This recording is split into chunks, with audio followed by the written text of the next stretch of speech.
Hello, I'm Dr. Lisa Ryan. My field is psychiatry, my passion is you and helping empower your lovely mind, and my inspiration is from above. Today, I want to talk about how to cultivate self-love. It's so very easy for us to focus on our own shortcomings, isn't it?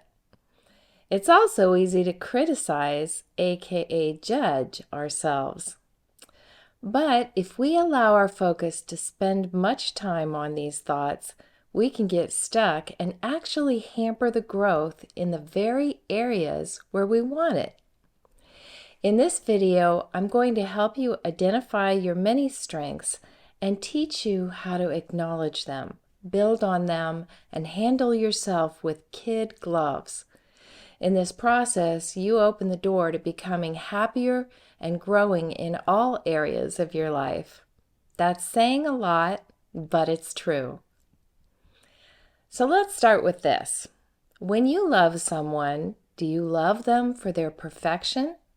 No, because no one fits that description. Think about it. What do you love? In acting class, our instructor asked us once what quality our favorite characters had. Although we may adore the slick James Bond or Wonder Woman type, we all had to admit that when characters show their vulnerability, even if they are very strong characters, they grab our hearts. You and I are these characters with many strengths, but also vulnerabilities.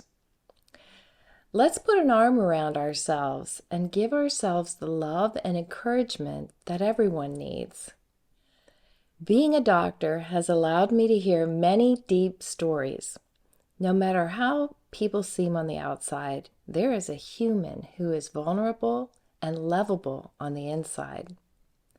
What is it that you love about yourself? There may be some who say nothing. If that's you, then ask someone who knows you to help you figure it out, because there is something incredibly lovable about you, and you need to know it. If you are one of the few people who would say, "I love everything about myself," and you really mean it, then perhaps you don't admit your weaknesses even to yourself. If I'm just wrong about that, well, then you just go write a book, okay? If you read scripture, God tells us how very much we are loved and cherished. It isn't hard for me to believe that when I think of how I love my children. Some would say self-love is enough, but I don't mind being cherished by a master creator. If you ever study embryology and learn how a human develops in utero, you could be very scientific and descriptive about the whole process. But no one can really explain how all those initially identical cells know how to go and become different organs. Our design more than suggests intelligence. We are definitely fearfully and wonderfully made.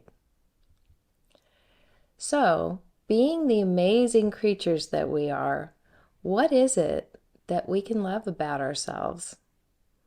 We can recognize our accomplishments. Those are always good. But what I'm suggesting goes much deeper than what we do or how we look.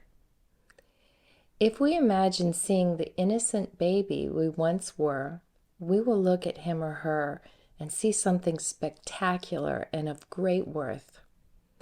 As we grow and get a bit beaten up by this world, we develop qualities that aren't all stellar.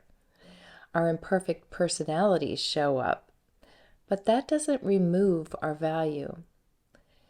We don't feel a lack of love for our kids when they mess up or when they grow into individuals that are different than we are. As adults, we can recognize that we have the same inherent value as any human being.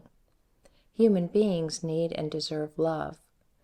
When we give it to ourselves, we can thrive. This is never about arrogance or boasting.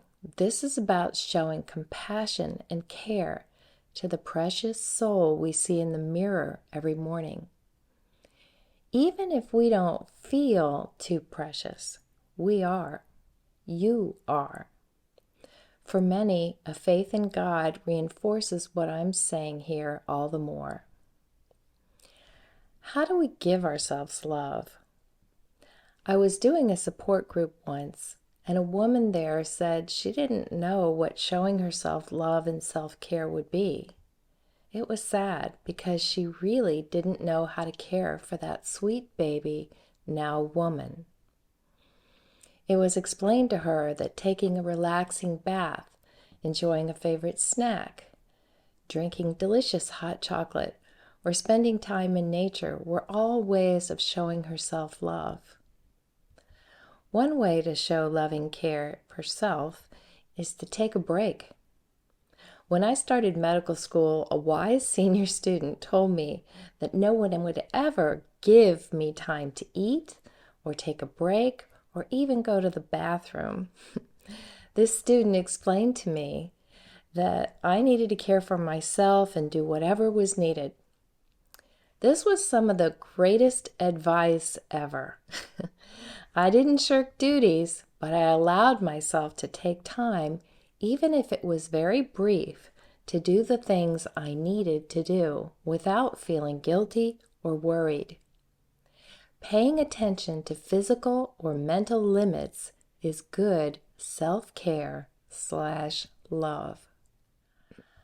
I think the most important self-care we can give is to connect to the spiritual self.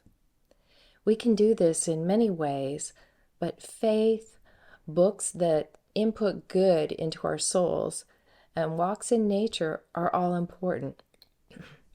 Ask yourself if these things are a regular part of your daily self-care. The next most important thing we can practice is gentle and kind words to ourselves. If a young child were condemning themselves for an error or personality characteristic, we would never jump on that and say, "That's right, you're bad or deficient or of less value." If we are wise, we would encourage that child and tell them they are loved and that they can grow and do better in that area over time. We'd tell them no one is perfect. We'd encourage them to be patient with themselves. Then we would remind them how well they do other things. We would point them out specifically. This is exactly the process that a mature, empowered adult will practice for themselves. We don't need a parent to tell us anymore. We can do that ourselves. We do hear our own words, so we need to make sure that what we say to ourselves is full of love, compassion, and truth. No exaggerating our flaws. We're all pretty good at that, right? We only want to acknowledge our flaws so we can improve and grow. All of this is done with the softest of kid gloves. When we stop spending time or energy on negative self-focus, then we are freed up to build on our strengths. If you've never done it, make a list of what you appreciate about yourself. Ask yourself how you would like to encourage yourself and build on your own assets.